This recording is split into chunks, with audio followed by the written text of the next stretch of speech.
Oramos, Señor, te damos gracias porque eres bueno con nosotros, eres súper fiel, Señor. Y gracias porque justamente podemos ver eso, que eres confiable, Dios, y podemos descansar en tus promesas y en tu esperanza. Ayúdanos, abre nuestro corazón y aterriza tú, Señor, en nuestro corazón esto, Señor. ¿Y qué vamos a hacer con lo que vamos a escuchar hoy? Te lo suplicamos, Dios, en el nombre de Cristo Jesús y tu iglesia junta. Dice, amén. Bien, familia, ¿puedes tomar tu lugar? En pantalla vas a tener que un Volkswagen plateado con placas ULW 712A. Por favor, salga a moverlo, creo que está estorbando o algo así. Entonces, después de ese comercial, en pantalla vas a tener el mapa del sermón, que esencialmente vas a ver que vamos a estudiar 5 cosas. Número 1, vamos a ver una presentación acerca de Jesús, porque todas las cartas comienzan con esta estructura. Jesús no te va a pedir algo o te va a confrontar con algo si primero Él no te muestra cuál es el atributo correcto, si primero Él no te modela y se revela a sí mismo como el estándar correcto y perfecto que tú y yo necesitamos seguir. Número 2, vamos a ver los argumentos y la confrontación que Dios tiene con esta iglesia en particular. Y es algo muy interesante y te lo voy adelantando desde ahora. Pero esta iglesia, a diferencia de las demás, es la única que no tiene nota de balance. Ubicas la iglesia de Éfeso, yo reconozco tu trabajo, reconozco que haces esto, reconozco, pero tengo contra ti que haz tal. Y esa es una estructura recurrente en las cartas, salvo Esmirna y Filadelfia, que son las únicas 2 iglesias a las cuales no hay nada que Jesús les corrija, sino que todo es como aliento y ánimo y como poder, como afirmarlos y dar instrucción de quién es Él. A diferencia de esto, la iglesia de la Odisea, todo es confrontación. Todo es confrontación y todo es necesitas corregir esto y esto y esto. Y eso es algo bueno, lo vamos a ver al final. Número 3, vamos a ver que hay consejos de parte de Dios y hay una invitación muy particular que tú y yo necesitamos seguir. Número 4, vamos a ver que hay un mensaje para todos. A pesar de que esta carta fue escrita a una iglesia en particular, en un contexto en particular, para ti y para mí hoy en 2019 en Querétaro es aplicable también. Y finalmente vamos a ver aterrizaje y descarga. ¿Qué tiene esto que ver conmigo y por qué yo debería prestar atención a lo que el Espíritu dice a las iglesias?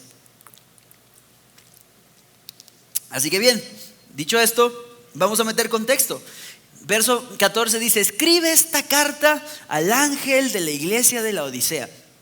En semanas anteriores hemos visto que cuando Dios habla de el ángel de la iglesia se refiere al pastor, al líder, al encargado de esta iglesia, de la iglesia de la Odisea en este caso. Y entonces vamos a ver que es muy interesante porque la Odisea para este momento de la historia es una ciudad súper importante. Tiene una economía muy muy buena. Tiene mucha riqueza porque tiene una industria textil muy importante que es conocida en aquel momento en el mundo y que se utiliza por todos lados. También es famosa porque hay un templo al dios de la sanidad, Asclepios. Y junto con este templo hay una muy buena escuela de medicina en la cual en aquel momento se especializaban sobre todo en temas de la vista y demás, de modo tal que si tú tenías algún problema de salud o demás, tú ibas a la Odisea, a esta escuela de medicina, a que te hicieran terapia y tratamiento, etc, etc, etc. Entonces era muy conocida. También era una ciudad con una muy buena cantidad de judíos viviendo allí. La población judía era bastante considerable. Entonces era una ciudad con una cultura religiosa, tradicional, eclesiástica. Entonces es una ciudad muy rica, es una ciudad muy culta, es una ciudad con mucho como tema médico, es una ciudad con mucho conocimiento religioso. También es una ciudad muy arrogante, porque cuando en el año 60 hay un terremoto que deja la ciudad en ruinas y devastada, ellos rechazan la ayuda del imperio para poder reconstruirse. De hecho, Tácito, el historiador romano, dice: la Odisea se levantó de las ruinas por la fuerza de sus propios recursos y sin ayuda de nosotros. Era como, tranqui Roma, no te apures, nosotros tenemos con qué, todo leve, no te necesito. Esencialmente es eso, no necesito de otros. Por otro lado, también ves que es una ciudad vulnerable, porque geográficamente no tenían una muy buena ubicación, en el sentido, no tenían ciertos recursos como por ejemplo agua. No tenían brotes de agua, no tenían una ubicación geográfica que les diera una salida al mar y les beneficiara. Al contrario, ellos recibían el agua de un acueducto que venía de la ciudad griega de Hierápolis. Y Hierápolis era muy famosa por tener aguas termales. Entonces, de estas aguas termales venía en un acueducto el agua que llegaba a la Odisea. Y esto es interesante, porque el agua termal estaba caliente en su ciudad natal, pero al conducirse por este acueducto se iba enfriando de tal manera que cuando llegaba a la Odisea ya no estaba caliente, estaba tibia. Y el agua tibia no es como muy apetecible, no es como muy refrescante. ¿Estás de acuerdo que yo no he conocido a alguien que llegue del trabajo súper cansado y diga, ay, cómo se me antoja un vasito de agua tibia? ¿No? Nadie dice eso. ¿Estás de acuerdo? O te levantas con el frío de esta mañana y dices, ay, quisiera un café, pero que esté medio frío. Lo quieres calientito. Quieres que le dé calor a tu cuerpo. Quieres que el agua refresque tu cuerpo. Si tú eres un mexicano promedio, tú dices, no, se me antoja una coquita bien helada, ¿no? Con hielito, así sudadita, ¿no? O dependiendo de tu nivel de Herbalife, así un ponchecito, no sé. Pero nadie dice, se me antoja un vasito de agua tibia. Y así era el agua que recibía la Odisea. Y esto es importante porque va a ser un ejemplo muy interesante que Dios va a utilizar para dirigirse a esta iglesia en particular. Entonces, como te decía, es una ciudad rica, es una ciudad culta, es una ciudad religiosa, es una ciudad con tema médico, es una ciudad con tema textil, es una ciudad vulnerable en términos militares también. Porque al no tener ellos agua y recibir el agua por medio de un acueducto, ellos estaban expuestos a que cualquier enemigo pudiese sitiarlos y cortar los suministros exteriores de agua, y entonces ellos se iban a ver básicamente derrotados. Entonces buscaban ser súper políticamente correctos con las demás personas. Buscaban básicamente ser barberos, ser amigos de todo el mundo, de manera tal que no tuviesen enemigos potenciales. Y si había un enemigo potencial, ellos estaban en toda la disposición de negociar, de conceder, de poder como ajustarse, de manera tal que no tuviesen estos conflictos. Este es el contexto. Esta es la ciudad de la Odisea. Y a esta ciudad, el verso 14 dice, este es el mensaje de aquel que es el amén, el testigo fiel y verdadero, el principio de la nueva creación de Dios. Entonces Jesús va a comenzar, punto 1, presentándose. Jesús se va a presentar con 3 atributos que van a ser bien importantes: el amén, el testigo fiel y verdadero, el principio de la nueva creación de Dios. Y esto es interesante porque número 1 dice el amén. La palabra amén significa así sea hecho. Y lo que Jesús está diciendo con este atributo es, hey, yo soy la confirmación, la personificación de la voluntad de Dios. Lo que Dios es, así sea de Dios, sea hecho de Dios, soy yo. Es lo que está diciendo Jesús. Número 2, cuando la Biblia habla del testigo fiel y verdadero, habla de aquel que es auténtico, real, confiable, digno de toda confianza. Es interesante porque no ves ahí, nada más anótalo si quieres, pero en Isaías 65, verso 16, Dios se presenta a sí mismo delante de su pueblo como el Dios de verdad. Y entonces Jesús le está diciendo, hey, esta verdad que tú conoces, este Dios de verdad que tú ubicas, esto de lo que tú tienes conocimiento, soy yo. Jesús se presenta como la persona más confiable del universo. No hay nadie más confiable que Jesús. De hecho, Jesús mismo dice esto en Juan 14:6, cuando Él dice, yo soy el camino, la verdad y la vida. Y nadie viene al Padre si no es por mí. Entonces Jesús se presenta como confiable, se presenta como digno de confianza, se presenta como la personificación de Dios y también se presenta como el principio de la creación, de la nueva creación de Dios. Ahora, no te confundas con las palabras, porque aquí no estamos hablando en un orden secuencial. Es decir, como que Jesús es el primer ser que fue creado y después se creó todo lo demás, entonces Jesús no es Dios porque es un ser creado. No te confundas. De lo que está hablando cuando habla del principio es del origen de la preeminencia, de lo principal y de donde todo surge. De hecho, es interesante que si tú ves los evangelios, te vas a dar cuenta que cada uno de ellos inicia con una línea genealógica que busca conectar a Jesús con la audiencia. Fulano que engendró a Perengano, que engendró a Mengano, que David, Jesús. Fulano, hijo de Sutano, que engendró Abraham, muchos nombres ahí en medio, vos, no sé qué, lo quieras, Jesús. Y buscan conectar a Jesús con la humanidad. Y mostrar como un aspecto de su carácter. Pero me encanta, me fascina cómo lo inicia Juan. Porque Juan inicia con esta genealogía. En el principio, en el origen, era el verbo. Y el verbo era Dios y el verbo era con Dios. Si tú lees NTV dice era la palabra. Y el que es la palabra, y describe a Jesús con estos atributos de la palabra, de la expresión de Dios. Y entonces Juan capítulo 1 verso 3 va a decir: todo lo que fue hecho, por medio de él fue hecho.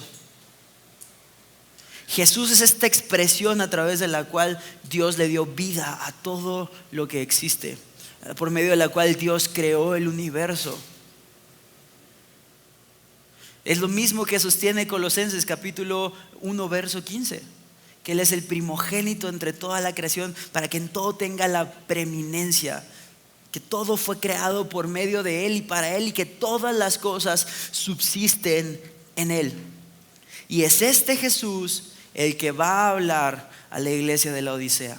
Es esta confirmación, personificación de Dios, este Dios de verdad, este Dios que es el origen de todo, el origen de la iglesia de la Odisea, el origen tuyo y origen mío.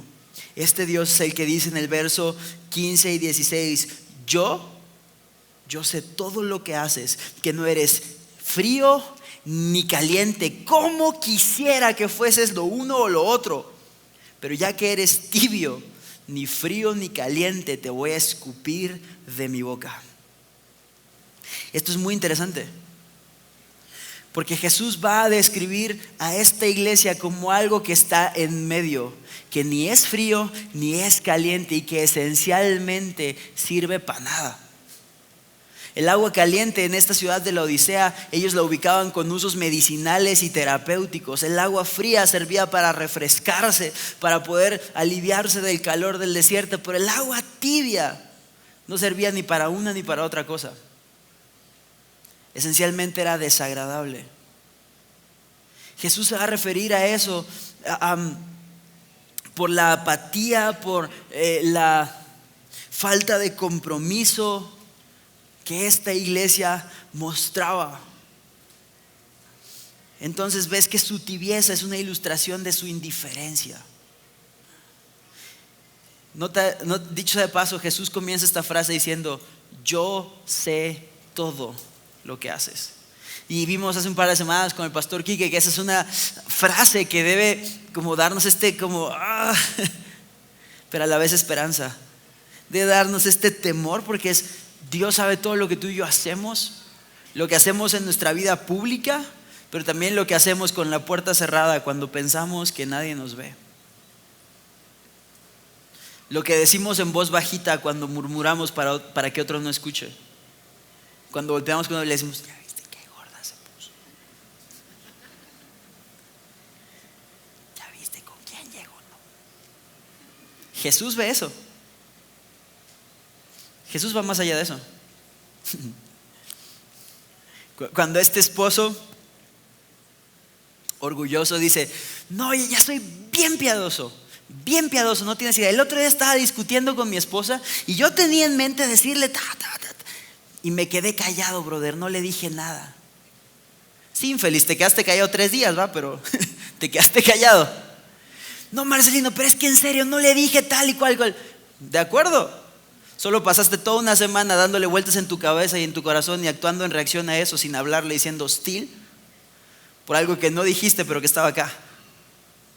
Dios ve eso también. De esas veces que dices algo que quisieras cachar las palabras en el aire así, eso lo ve.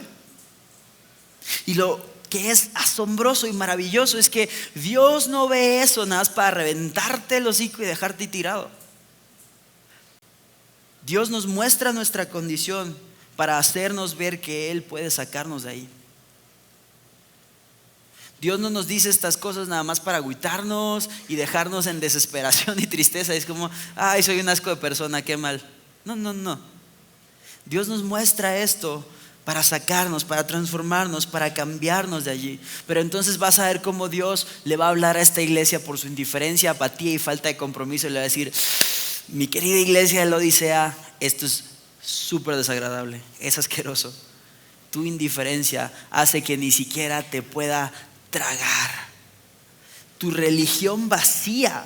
¿Te acuerdas que lo dice una ciudad con muchos judíos, mucho conocimiento religioso? Tu religión vacía va a terminar en que te voy a escupir de mi boca porque no te puedo tragar. Y entonces es como si Jesús le estuviera diciendo, ¿ubicas esa agua tibia que no se te antoja? Así eres tú para mí. ¿Ubicas esta sensación de cuando ves algo y lo ves y dices, ay, qué rico, y lo pruebas y no es lo que estabas esperando? Así como, ay, qué rico guacamole, y era wasabi y te pegaste la enchilada de tu vida y te lloraron los ojos. Esencialmente es lo que Jesús le está diciendo a esta iglesia. Yo te probé y lo que saboreo no lo puedo pasar. Quizá yo soy un niño raro, ¿no? O fui un niño raro, pero en mi pueblo, en Veracruz, estaba la costumbre de que pasaba un fotógrafo a tu casa y le tomo las fotos al niño, y la mamá decía, sí, y te sacaban este marquito con 6 óvalos, con las caritas. ¿Ubicas esa foto vergonzosa que sepa Dios por qué las mamás tienen en casa y no quieres que nadie vea? Jefa, si estás viendo esto, te amo. Pero entonces, dentro de esas caritas hay una en la que le dan al niño un pedacito de limón. ¿Y ubicas la cara del niño? Y dices, Dios mío, ¿por qué mi jefa tiene esto en la sala, no? Y al lado la foto de las pompitas, ¿no? Pero el desagrado es muy evidente.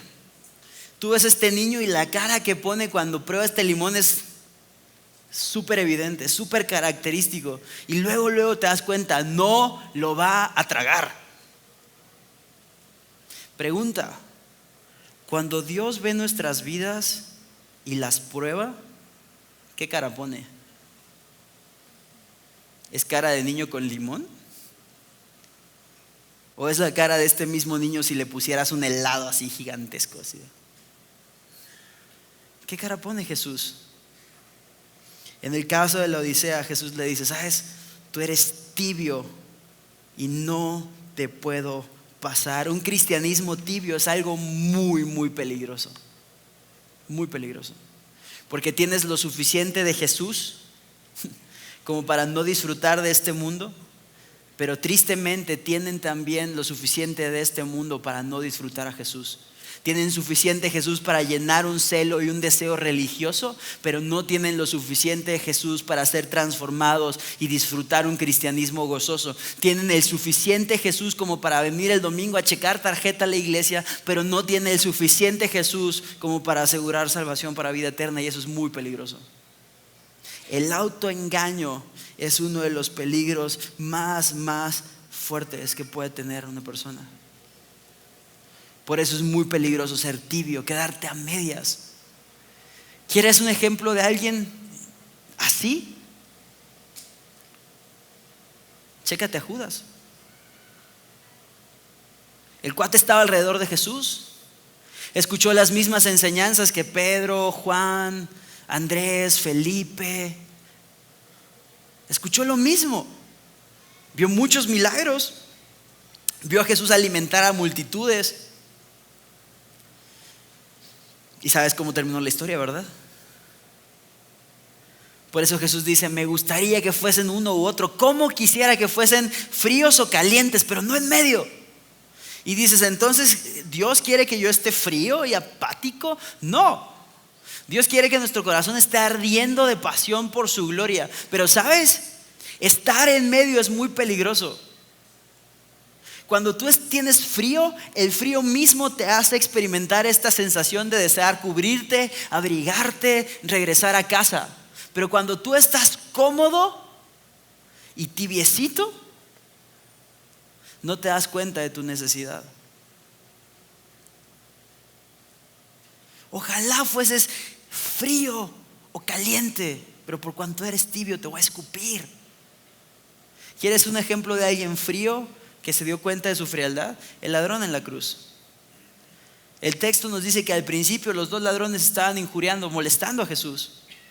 Pero llega el punto en el que uno de ellos siente el calor de este hombre que está muriendo inocentemente en la cruz por los pecados de la humanidad y dice: wow, yo necesito eso. Y dice: acuérdate de mí cuando estés en tu reino. Y Jesús le dice: hoy mismo vas a estar conmigo. Jesús no lo echa fuera, Jesús no lo cepilla, no le dice: ¿sabes qué? Estás demasiado frío, no puedo hacer nada contigo. Jesús dice: wow, qué bueno que reconoces tu frialdad. Ven conmigo, yo te abrigo.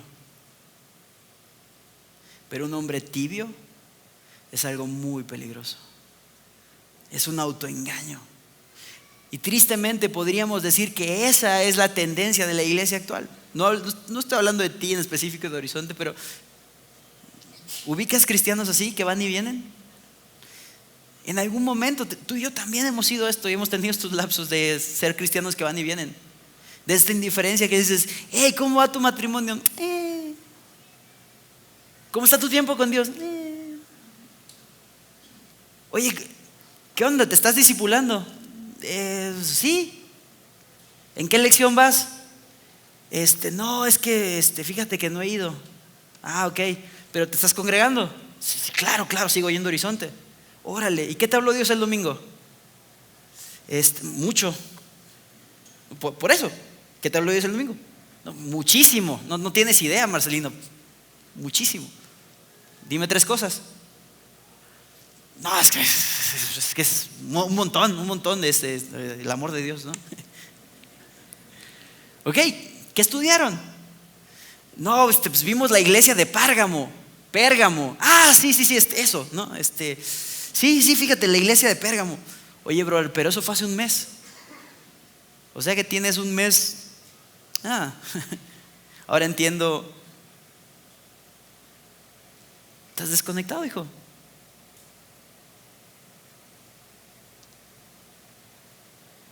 ¿Estás desconectado?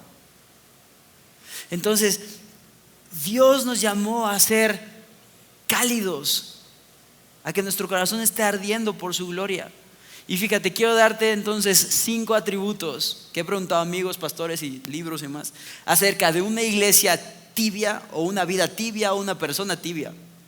Número 1 es pocas personas en reuniones de oración. Todos prefieren descansar en casa que venir a orar. El tiempo con Dios pasa a segundo plano. Una persona tibia, una iglesia tibia, una vida tibia se caracteriza por una falta de oración o por una oración tibia, en la cual mi oración va a estar más enfocada en mi necesidad temporal y en lo que yo quiero que Dios haga por mí hoy, que en realmente disfrutar una relación con Dios, que en realmente conocerle y decir: órale, Dios es, wow, Dios es esto, la Biblia enseña esto, órale, qué padre. Sino una vida tibia, una vida, miércoles de oración, de adoración, no, es que luego, pura música, no, me voy a quedar a ver Netflix, ¿no? Me voy a quedar en pijama, no, es que qué flojera. Esa es una característica de una vida tibia. 2, no hay una pasión por la predicación del evangelio. Y no te estoy hablando, olvídate todo el púlpito de predicar y las grandes cruzadas misioneras, no. De decirle a alguien: hey, Jesús te ama. ¿Tú sabías que Dios envió a su hijo a morir a la cruz por ti? Y dices, aquí en el semáforo pasa mucho. ¿Cuántas veces estás en tu coche y alguien te pide una monedita? Y o de plano lo ignoras y ni siquiera volteas, o con indiferencia mientras todavía cotorreas con la otra persona. No sé, el estéreo, el celular o algo así, agarras unos pesitos y se los das y sigues tu camino. Y esto lo aprendí de mi esposa, ¿sabes? Y es interesante porque cada vez que hace esto, Dios te bendiga, de parte de Jesús. Jesús te ama. Y es como, bro, son 3 palabras. ¿Cuánto te cuesta articular 3 palabras? Porque realmente lo que este hombre necesita no es una torta. Digo, qué padre que puedas proveérsela, está increíble, y dale más. Y qué padre que hagamos como esas ondas de ir y regalar suéteres y sábanas, está padrísimo, hay que hacerlo. Pero lo que esa gente realmente necesita no es calor para su cuerpo, sino para su alma. Y eso solo lo van a encontrar en la persona de Jesús.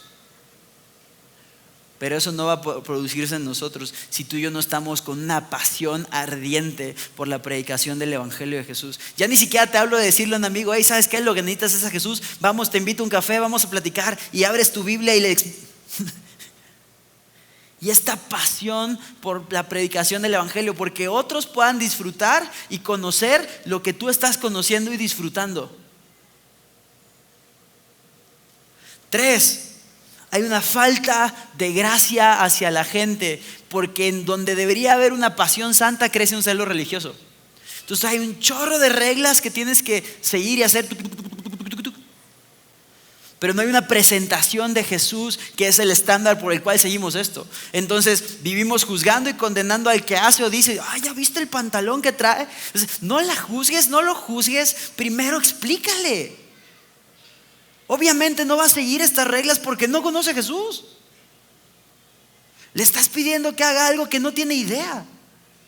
Muéstrale a Jesús, preséntale a Jesús, háblale de Jesús, predícale el Evangelio. Eso es lo que Jesús hace. Yo soy el amén, el testigo fiel y verdadero, el principio de la creación. Y entonces sí. Pero si no presentamos a Jesús, tenemos un celo religioso que no tiene un motivo bien fundamentado.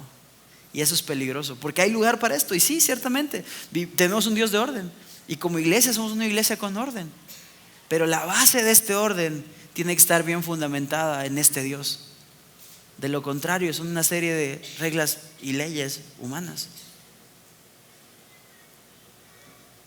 4, hay un doble ánimo en el liderazgo y por ende en la mayor parte de la congregación, donde hay un comportamiento o un disfraz de personalidad en la iglesia y en la vida pública que son diferentes de lo que pasa en mi vida privada.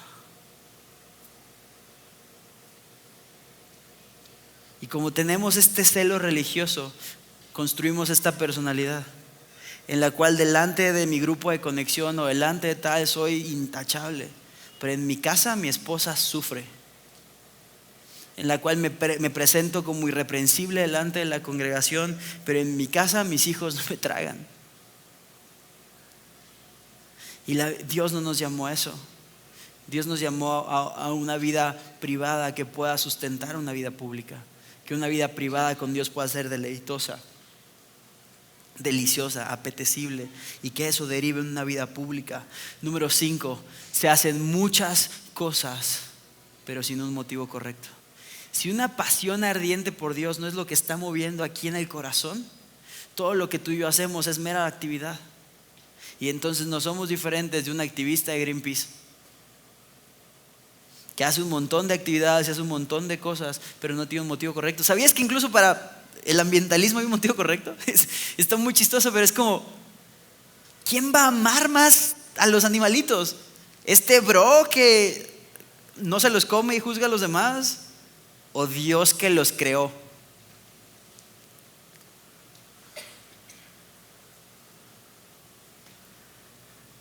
Entonces necesitamos que todo lo que somos y hacemos tenga el motivo correcto. De lo contrario, es actividad vacía. La iglesia de la Odisea muestra a una iglesia que vive en una religión vacía, y esto termina en un te vomitaré de mi boca. Y como decíamos, el ejemplo del niño con limón es algo totalmente natural cuando pruebas algo que es desagradable. Así que el verso 17, Jesús va a hacer una confrontación. Fíjate, dice así: tú dices, soy rico, tengo todo lo que quiero, no necesito nada, y no te das cuenta que eres un infeliz y un miserable, eres pobre, ciego y estás desnudo. Y hay dos palabras o dos frases importantes. Número 1, tú dices. Número 2, no te das cuenta. Tú dices una cosa, pero no te das cuenta de que estás así. Entonces el pueblo de Laodicea era como si volteara a ver su vida y decía: soy rico. Y volteaba a verse una vez más y decía: tengo todo lo que quiero. Y volteaba una tercera vez y decía: no necesito nada. Pero cuando Jesús ve a su vida, la evaluación de Jesús es muy diferente. Jesús los ve y les dice: eres un infeliz. No, no, Jesús, mírale bien, mira esto que estoy haciendo. Eres un miserable. No, no, no, Jesús, mira mi religión, mira lo que estoy cumpliendo, mira cómo estoy haciendo esto y esto. Eres un pobre. Pero Jesús, mírale, apúntele, ¿no? Y Jesús dice: estás ciego. Y porque estás ciego, ni siquiera te das cuenta que estás desnudo. No tienes nada. Y es interesante porque la iglesia de la Odisea era muy conocida por ser rico, pero Dios les dice: eres pobre. Eran conocidos por su escuela de medicina y Dios les dice: estás ciego.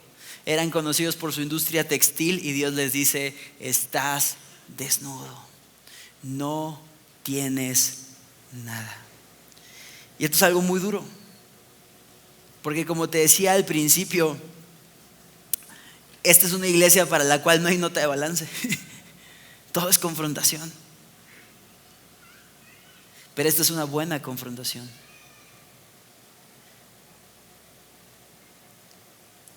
Dios no les dice esto con un tema de querer ser manchado, de querer ser pasado de lanza, agresivo.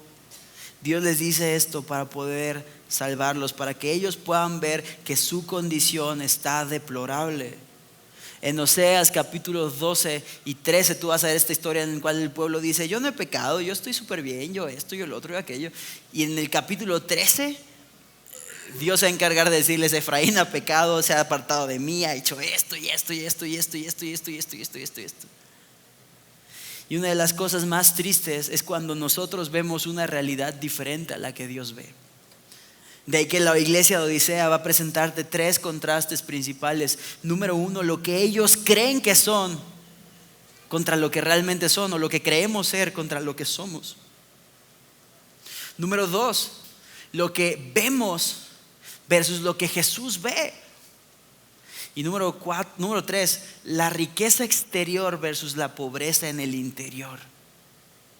Y ojo, tener riqueza exterior no es malo en sí mismo, porque hay gente que no teniendo nada aquí en el exterior sigue estando vacía aquí en el interior. Y qué padre que tengas coches y casas y trabajo, esto está padrísimo. Pero al final se trata de algo que hay en el interior. ¿Qué hay adentro de tu corazón? ¿Está esta pasión desbordante por Dios? Y sabes, no estoy hablando necesariamente como de que todo en la vida es mediocridad y pecado, y entonces todo el tiempo estás aquí: ay, pobrecito nenito espiritual, nunca crece. No. Pero quiero que pienses en esto. La Biblia dice que el estándar es Jesús. Y si el estándar es Jesús, Jesús es perfecto. Entonces, aun si tú eres un marido amoroso, fiel, proveedor, protector, que es responsable y diligente con sus hijos, que es un modelo a seguir, que es ejemplar, si tú eres todo eso, aún así tienes que reconocer que si el estándar es Cristo, siempre hay espacio para crecer y no podemos conformarnos. No podemos detenernos y estancarnos pensando que ya llegamos todo. Si Pablo dice: hermanos, no que yo ya lo haya alcanzado, pero una cosa hago, me olvido de lo que está atrás y me extiendo para alcanzar lo que tengo delante. Así que no se trata de dónde estás y de posicionarte. Se trata de saber que siempre necesitamos ser vistos a los ojos de Jesús. Lo que Jesús ve es mucho más importante que lo que tú y yo vemos. Y sabes, te conviene. La iglesia de Esmirna, por ejemplo, capítulo 2, verso 9, una de las iglesias a las cuales no hay nada que reprocharles. Aún así, ellos a sus ojos eran pobres, pero Dios los ve y dice: son ricos. Y qué triste es que a la iglesia de la Odisea es al revés. Ellos se creían ricos cuando en realidad eran pobres. Así que siempre nos conviene más ser vistos a los ojos de Jesús. Cuando tú y yo somos ciegos espiritualmente y no vemos lo que Jesús ve, nuestra realidad, nuestra percepción de la misma va a estar alterada. Así que verso 18 al 20 vas a ver los consejos y la instrucción, la invitación que Dios quiere hacernos. Fíjate, verso 18 al 20 dice así: así que te aconsejo que de mí compres oro, un oro purificado por fuego, y entonces serás rico. Compra también ropas blancas de mí, así no tendrás vergüenza por tu desnudez. Y compra ungüento para tus ojos, para que así puedas ver. Yo corrijo y disciplino a todos los que amo. Por lo tanto, sé diligente y arrepiéntete de tu indiferencia. Mira, yo estoy a la puerta y llamo. Si oyes mi voz y abres la puerta, yo entraré y cenaremos juntos como amigos. Jesús dice: mira, te voy a dar un consejo. La riqueza por la cual tú trabajas y que nomás no puedes obtener es nada. De mí compra oro, no el oro que tú conoces, oro purificado por fuego. Lo que realmente vale en la vida no lo podemos tener de otro lugar que no sea Dios mismo. Y es interesante cómo Jesús va a hablar exactamente de las cosas que ellos están buscando. Tú dices que eres rico, pero en realidad eres pobre. ¿Sabes qué? Necesitas obtener tu riqueza de mí. Tú dices que tienes súper buenos textiles, pero en realidad estás desnudo. Necesitas mis vestiduras blancas para que no te avergüences de tu condición. Te enorgulleces de tu conocimiento médico, pero en realidad eres un ciego. Solo yo puedo abrir tus ojos.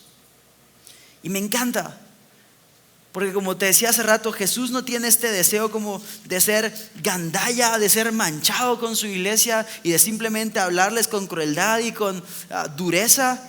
Jesús está siendo súper amoroso, tan amoroso que les hace ver su condición para que entiendan que el único cambio verdadero viene de Él, que le necesitan,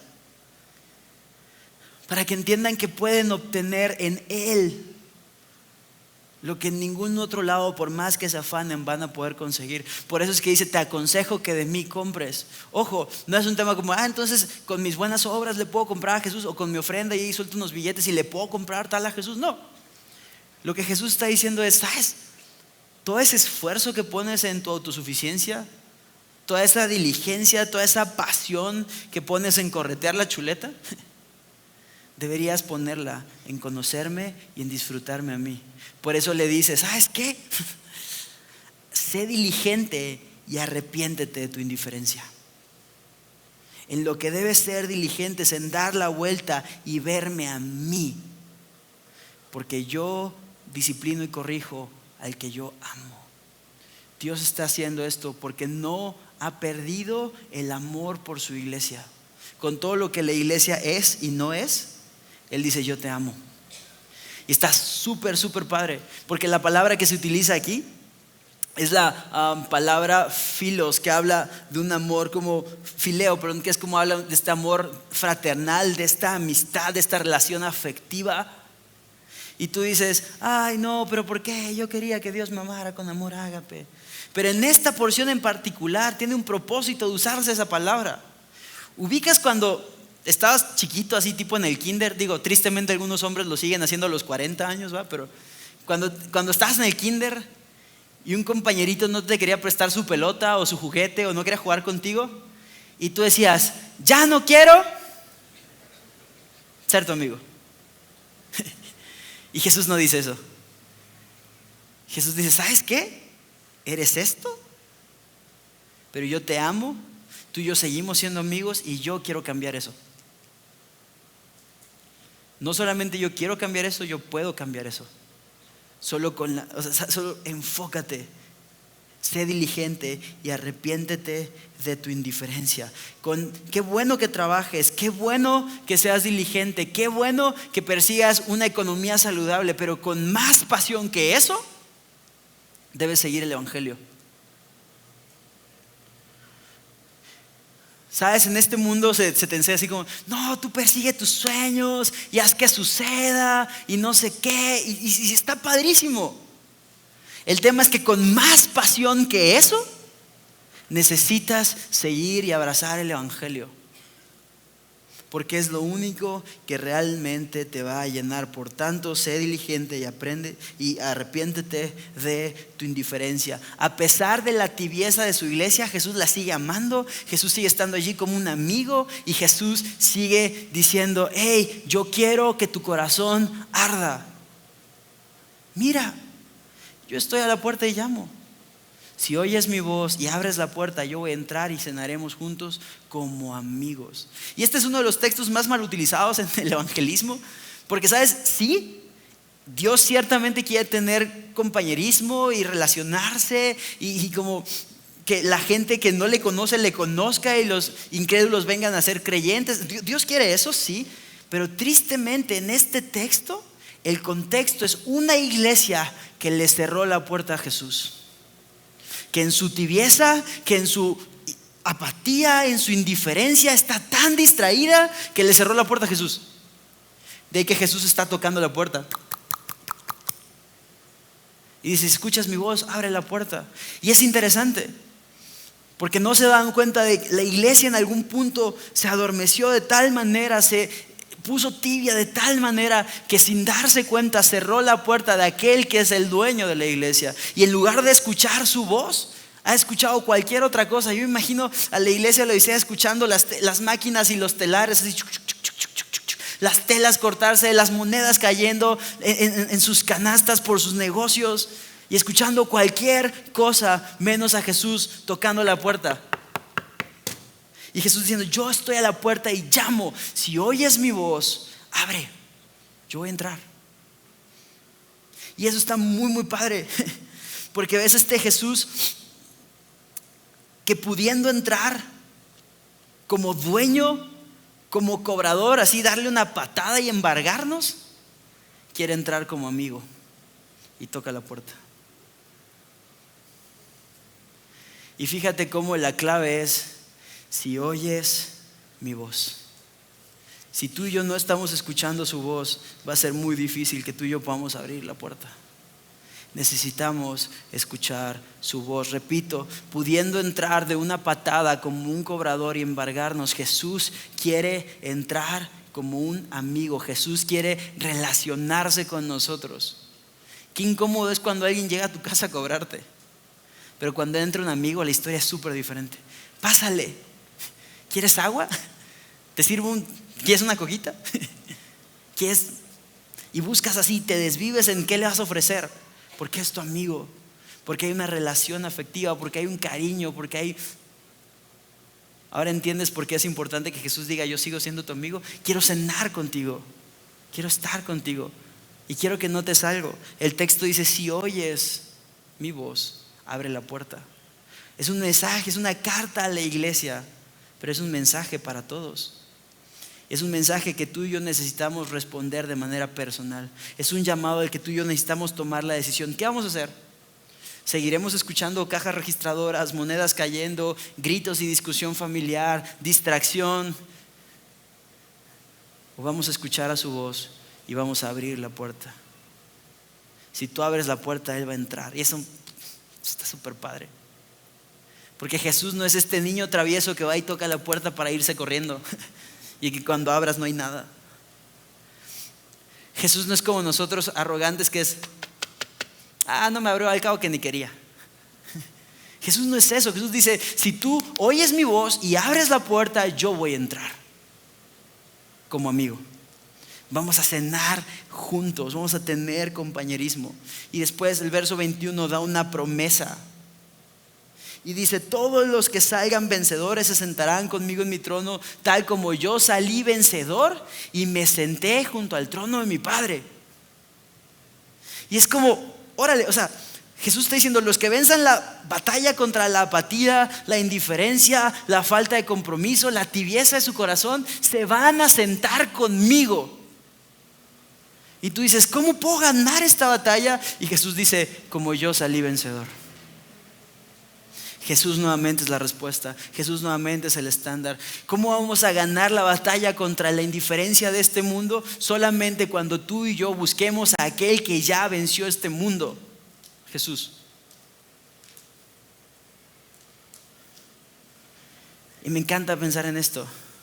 Nota cómo el premio, la recompensa, no son las vestiduras blancas, no es el ungüento de oro, tampoco, no es el ungüento para los ojos, tampoco es el oro purificado con fuego. La recompensa es: te vas a sentar conmigo. Esa es la verdadera recompensa. La recompensa no es que obtengas lo que quieres. La recompensa no es estas cosas materiales o temporales, terrenales. La recompensa es que tú y yo vamos a estar con Jesús. De ahí que lo que tú y yo necesitamos atesorar, ¿qué crees que es? A Jesús. Esta es, si tú lo quieres ver así, es como la peorcita de las iglesias, ¿no? Dirán los niños de Querétaro Christian School: al perro. Y aún para esta iglesia hay esperanza. El que venciere va a tener esta recompensa. ¿Qué nos haría pensar que para ti y para mí no hay esperanza? Si aquel que es el ser más digno de confianza en el universo, como se presenta Jesús al inicio, la confirmación, la personificación de Dios, te está diciendo: ¿hay esperanza? ¿Qué te haría pensar que tu matrimonio no tiene esperanza? ¿Qué te haría pensar que tus finanzas no tienen esperanza? ¿Qué te haría pensar que tu vida sexual no tiene esperanza? ¿Qué te haría pensar que tu alma no tiene esperanza? Esa es una mentira de Satanás. Siempre hay esperanza. Porque la esperanza no depende de ti ni de mí, sino de aquel que ya venció y se sentó junto al trono de su Padre. Verso 22, un mensaje para todos. Todo aquel que tenga oídos para oír debe escuchar lo que el Espíritu dice y entender lo que Él dice a las iglesias. Este es un mensaje, una carta que se escribe en particular para una iglesia en un contexto que ya vimos, pero es un mensaje que para todos nosotros aplica. ¿Sabes? Muy pocos de nosotros quisiéramos ser comparados, o peor aún, identificados con la descripción de la iglesia de la Odisea. La neta. Si hubiese aquí un tablero con los nombres de las iglesias y tú tuvieras una fichita con tu nombre, yo te dijera: pégala en la iglesia que quieres ser. Esmirna, Filadelfia, la Odisea, las 3 fichitas que no cupieron acá y con una flechita. Ninguno de nosotros quiere ser la Odisea. Ninguno de nosotros quiere que cuando nos describan digan: es un infeliz, miserable, pobre, ciego, desnudo. Es hasta ofensivo. Pero la realidad es que muchas veces nosotros también somos la Odisea. Y sí, por gracia de Dios hay momentos en la vida en los que somos Esmirna, ¿no? Y vamos súper diligentes y súper fluimos con Dios y le disfrutamos y le amamos. Y hay veces en las que somos Filadelfia y nos mantenemos fieles y firmes a pesar de que somos pequeños y un montón de cosas, ¿no? Pero en los tristes picos de nuestro corazón a veces también somos la Odisea. Y hay esperanza para nosotros. Y esto es lo que me fascina de estas cartas a las iglesias. No para todas las iglesias hay confrontación, pero sí para todas las iglesias hay promesas de esperanza. Para ti y para mí también hay promesas de esperanza. Para tu matrimonio hay promesas de esperanza. Para tus finanzas hay promesas de esperanza. Para tu familia hay promesas de esperanza. El tema es: ¿qué voz estás escuchando? ¿Estás escuchando la voz de Jesús? Abre la puerta. Deja que Él entre. Suéltale la rienda de tu vida. Aterrizaje y descarga. Número 1. ¿En qué áreas de tu vida estás apoyado en tus recursos y con los ojos cerrados pensando que tú tienes el control, sin ver la realidad de tu necesidad espiritual? Número 2. ¿Qué áreas de tu vida están tibias? ¿Qué áreas de tu vida dices: es que yo al principio hacía y yo decía pero hoy en día esto no está caliente y tampoco te has terminado de dar cuenta de tu necesidad y estás ahí bien cómodo? Pero lo más importante, y por eso te decía que no todo es como esta onda de mal, pecado, porque la idea no es que tu vida sea así como no hagas. No te desnudes, no seas pobre, no seas miserable, no. La idea no es esto, la idea es acuérdate de quién es Jesús, porque eso es lo que Dios dice a sus iglesias. Hey, acuérdate de mí, hey, pon tu mirada en mí. Entonces, número 3 es, ¿qué promesas de Dios estás disfrutando y te están activando hoy? ¿Qué promesas de Dios están haciendo que tu corazón arda? ¿Qué promesas de Dios te están guiando? ¿Qué promesas de Dios te están manteniendo a flote? ¿Qué promesas de Dios mantienen activa y encendida tu vida? Porque repito, la idea no es nada más así como no hagas, no seas malo, sino es ¿qué estás abrazando? ¿Qué atributo de Dios estás disfrutando que te mantiene con este gozo y con este ardor en el corazón que todos nosotros necesitamos?